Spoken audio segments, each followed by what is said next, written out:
오늘부터 구약성경 느헤미야서를 묵상하고 나누게 되었습니다. 느헤미야, 하나님께서 위로하신다라고 하는 그런 이름의 뜻이죠. 저는 여러분의 삶 또 가정 가운데 이런 위로하시는 하나님, 그 하나님을 만나시는 여러분 될 수 있기를 바랍니다. 몇 년 전 그 신문에 이 금강산 지계 효자라는 기사를 본 적이 있는데 이것이 기억이 났습니다. 금강산을 보고 싶다는 당시 이 92세의 아버지 소원을 이루어 드리려고 아들이 어떻게 했냐면 고심 끝에 지게 의자를 만들어 가지고 아버지를 태우고 등에다가 지게에다가 태우고 금강산을 오른 사실이 알려지게 되면서 이 금강산 지계 효자로 화제가 되었습니다. 이게 방송을 통해서 널리 알려지게 되었고요. 이 방송이 이 중국에까지 알려지면서 나중에 또 이 중국 태산에도 이분이 지게를 지고 아버지를 태우고 올랐다고 하는 그런 기사입니다. 아버지가 세상을 떠나시고 이 지게가 농협교육원에 전시가 되었고요. 나중에 2017년에 대전에 있는 효문화진흥원에 전시가 되었다라고 하는 그런 신문 기사의 내용이었습니다. 저는 한번 상상을 해보았습니다.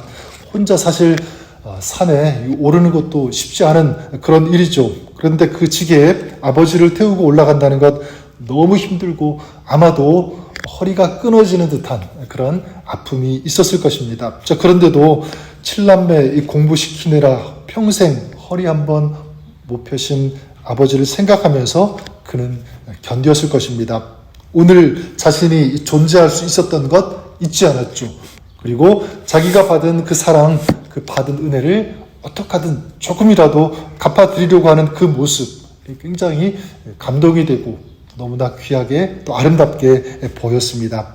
저는 오늘 우리가 읽은 느헤미야도 그런 사람이 아닐까 이런 생각을 해보게 되었습니다. 이분이 아버지를 그렇게 했다면 느헤미야는 자기 조국을 짊어지고 나가는 어떤 그런 모습, 이게 느헤미야서에 그려지고 있는데, 느헤미야가 어느 날 사촌 하나니가 두어 사람과 함께 예루살렘에서 돌아왔다는 그 소식을 듣게 되죠. 그리고 자신의 이 조국의 형편을 하나니에게 묻게 됩니다. 그곳의 사람들, 남은 사람들이 환난을 당하고 능력을 받으면서 또 성벽은 회파되고 성벽 그리고 성문들은 다 불타버렸다는 이 소식을 느헤미야가 듣게 됩니다. 그리고 느헤미야가 우리가 읽은 바와 같이 앉아서 수일 동안 슬퍼하면서 하나님 앞에 금식하며 기도했다. 이렇게 말씀하고 있습니다. 4절에 말씀하고 있죠. 내가 이 말을 듣고 앉아서 울고 수일 동안 슬퍼하며 하늘의 하나님 앞에 금식하여 기도하여.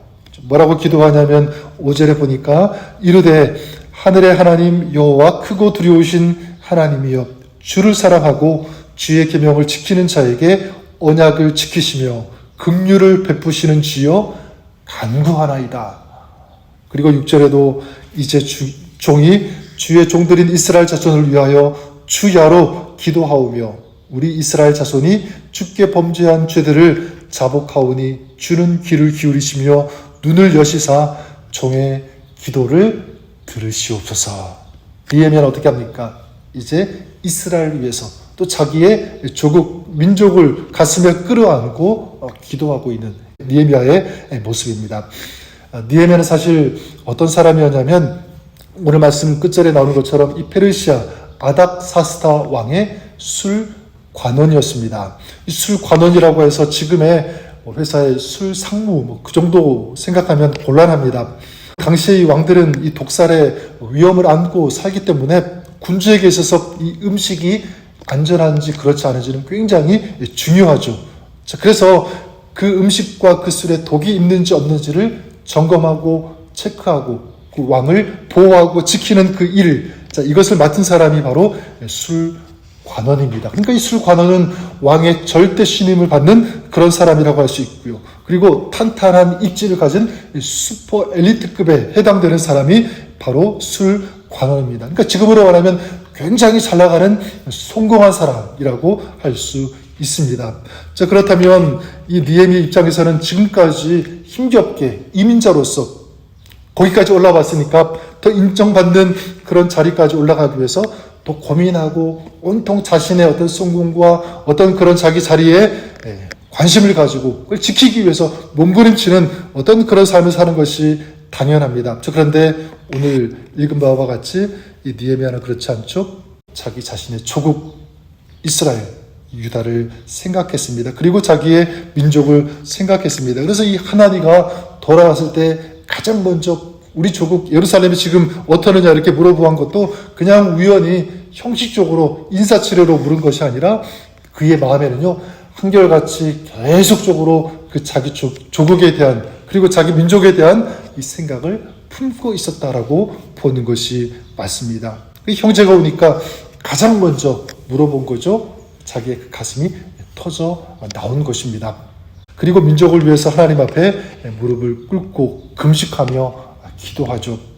사실 느헤미야는 예루살렘에서 태어나지도 않았습니다. 포로로 잡혀온 이 후손이죠. 미국으로 따지면 미국 이민자의 한 2세, 3세 정도 해당된다고 할까요? 그렇다면 사실 이 자신의 조국에 대해서 관심을 갖지 않는 것 당연할 수 있습니다. 자신의 현재 위치를 지키면서 더 보장된 미래를 위해서 애쓰는 자신만 생각하는 그런 삶을 살 수도 있었습니다. 하지만 다시 한번 말씀드린 것은 느헤미야는 자신의 조국을 잊지 않았습니다. 자신의 조국을 잊지 않았다는 것은 이 조국의 하나님을 잊지 않았다라고 볼 수 있습니다. 그리고 자신의 형편과 지위를 자신의 조국과 하나님의 성전이 있는 예루살렘을 생각하면서 슬퍼하면서 그리고 자기 조국을 위해서 사용하는 것을 보게 됩니다. 그리고 오늘 말씀에 나오는 것처럼 기도하죠. 금식합니다. 저는 오늘 이 말씀을 우리가 생각하면서 한 가지만 적용했으면 좋겠습니다. 적용하기 전에 먼저 자기 자신에게 이렇게 질문했으면 좋겠습니다. 느헤미야는 이 술관원이라고 하는 이 특권을 가지고 있는데 나는 어떤 특권을 가지고 있는가?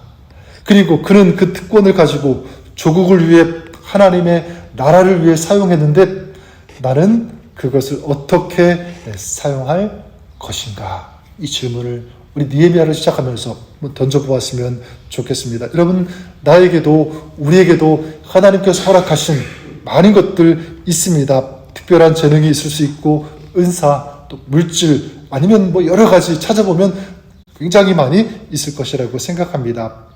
나는 사용할 것, 주님을 위해 드릴 것이 아무것도 없는 것 같은데요. 이렇게 생각할 수도 있지만 그러나 여러분 한 가지는 할 수 있고 또 드릴 수 있다고 저는 믿습니다. 그것이 무엇이냐면 바로 기도입니다. 기도는 드릴 수 있다. 4절에 느헤미야가 내가 이 말을 듣고 앉아서 울고 수일 동안 슬퍼하며 하늘의 하나님 앞에 금식하며 기도하여. 느헤미야가 가장 먼저 기도한 것처럼 우리도 다른 건 몰라도 기도할 수 있는 줄 믿습니다.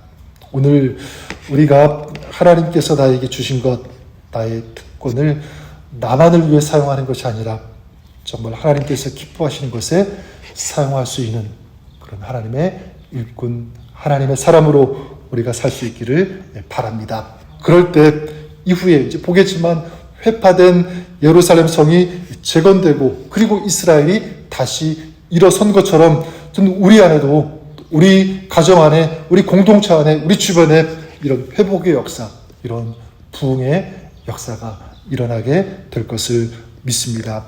이것이 바로 느헤미야의 이야기.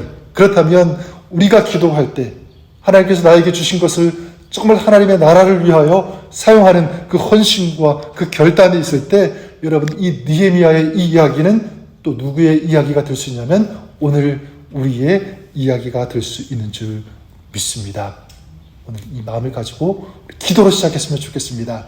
지금 회파된 무너진 예루살렘 성벽 그것을 보고 느헤미야가 기도했다면 오늘 우리 안에 우리 가정 안에 우리 주변에 우리 신앙이 무너진 회파된 어떤 그런 부분이 있다면 우리 하나님 앞에 간절히 소망하면서 기도할 수 있기를 바랍니다. 그럴 때 오늘 우리 하나님께서 다시 일으켜 주시는 이 하나님의 역사 오늘 우리에게도 시작될 것을 저는 믿습니다. 아멘. 이 은혜 가운데 오늘 살아가시는 우리 저 여러분 우리가 될 수 있기를 주님의 이름으로 간절히 축원합니다.